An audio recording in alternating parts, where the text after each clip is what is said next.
To the first humans, there was no such thing as wealth.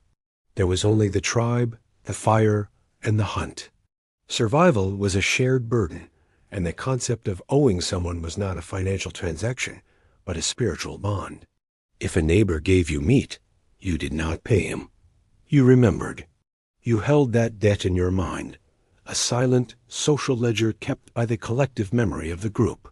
To forget a debt was to be cast out, to face the winter alone. This was the first economy not of gold, but of reputation. But as the fires of civilization grew brighter, the shadows deepened. Tribes expanded into cities, and men found themselves staring into the eyes of strangers people, whose memories they did not trust, whose ancestors they did not know. The mental ledger shattered. How does one trade with a man who might disappear by morning? The answer was to pull value out of the mind and trap it in the physical world. They sought objects that defied the decay of time. Shells, whale teeth, beads of glass. In the ancient world, the cowrie shell became the first global standard, traveled across oceans, worn by kings, and buried with the dead. It was the first time humanity agreed on a shared hallucination, that a useless object had power simply because we said it did. Yet, shells could be crushed. They could be found on the beaches by anyone. The kings of Lydia, in what is now Turkey, sought something more absolute. They looked to the earth, to the veins of the mountains, and found electrum, a natural alloy of gold and silver. It was heavy, cold, and eternal. King Aloates did not just distribute these rocks. He stamped them with the head of a roaring lion. This was a profound moment of magic. A stamp was not art. It was a guarantee. It converted a random rock into a unit of trust. The coin was born. With the coin came the conquerors. Alexander the Great did not just spread Greek culture. He spread the Greek drachma. Rome built its empire not just on the swords of its legions, but on the silver denarius. The coin allowed armies to march further than ever before, because a soldier could be paid in metal that would be accepted anywhere. But with this power came a curse that would plague empires for the next 2,000 years. The Romans discovered that if they clipped the edges of the coins, or mixed the silver with cheap copper, they could mint more money to pay for more wars. It seemed like alchemy. They were creating wealth for nothing. But the gods of economy are vengeful. As the quality of the coin rotted, so did the trust of the people. Prices soared. The savings of generations evaporated.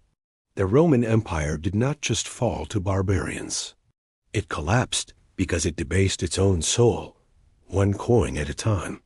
While the West obsessed over metal, the East was dreaming of something far more abstract.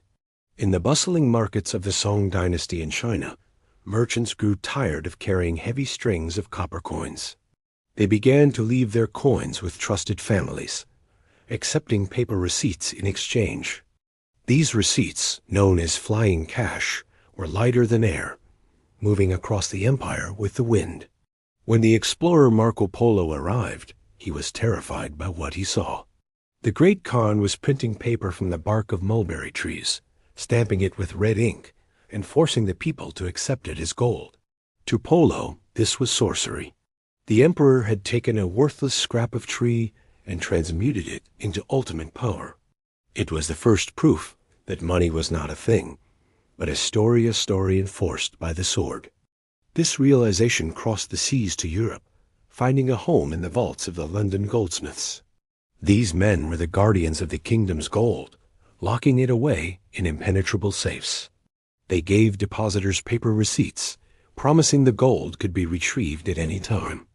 But the goldsmiths noticed something peculiar. The people rarely came for the gold. They simply traded the paper receipts.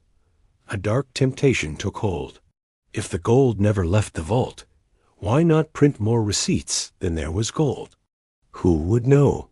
The goldsmiths began to lend out paper claims to gold that did not exist, collecting interest on wealth they had conjured from thin air. This was the birth of the modern bank. It was a gamble on time, a belief that not everyone would ask for their truth at the same moment. When they did, The illusion collapsed, banks shattered, and livelihoods were destroyed. And yet, the world doubled down on the illusion. For centuries, nations tried to tether their paper ghosts to physical reality. The gold standard was the anchor.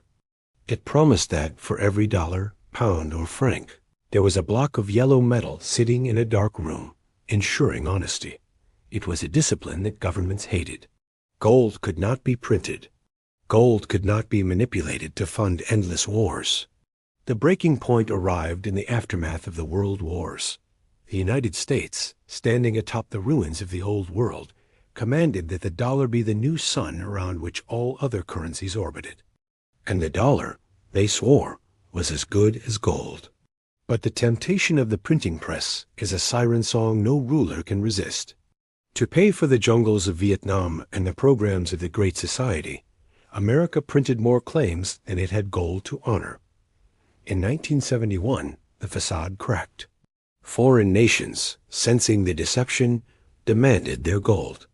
President Richard Nixon, cornered by the mathematics of reality, appeared on television and severed the link. In a single moment, the anchor was cut. The dollar became fiat, a Latin command meaning, "Let it be done." It was backed by nothing but faith in the state. For the first time in human history, the entire world was operating on a currency with no physical limit. The money supply exploded. Value was no longer something mined from the earth. It was something decided in a boardroom. The consequences were slow, insidious, and devastating. The cost of living crept upward, a silent thief stealing the hours of the working man. The savings of the elderly lost their potency. The rich, who owned assets, grew like titans, while those who worked for wages found the ground crumbling beneath their feet. We now live in the age of the digital ghost. Money has shed its physical skin entirely. It is light, traveling through fiber optic cables at the speed of thought. It is a ledger again, just as it was for the ancient tribes, but now the tribe is global, and the ledger is guarded by unseen gatekeepers. Yet, from the chaos of the financial crashes, a new specter emerged from the Internet's darkness. A mysterious creator, known only by a pseudonym, released a code that promised a return to the immutable. Bitcoin was designed to be digital gold, a ledger that no king could debase, no government could censor, and no bank could inflate. It was a rejection of the trust that had been violated time and again. It was money built not on faith, but on the cold, hard mathematics of cryptography. Today, we stand at a precipice. The old gods of finance are trembling. Central banks race to create their own digital currencies, seeking total vision into every transaction, every desire, every movement of their citizens. It is the ultimate consolidation of the power that began with the Lydian Mayan. But the lesson of history remains written in the dust of fallen empires. Money is a tool of collaboration, but when it is corrupted, it becomes a weapon of control. From the cowrie shell to the crypto wallet, the vessel changes, but the spirit remains the same. It is a test of our collective morality. We often forget that the economy is not a machine. It is a mirror. It reflects our greed, our trust, and our fears. The coins in your pocket, the digits on your screen, they are not wealth.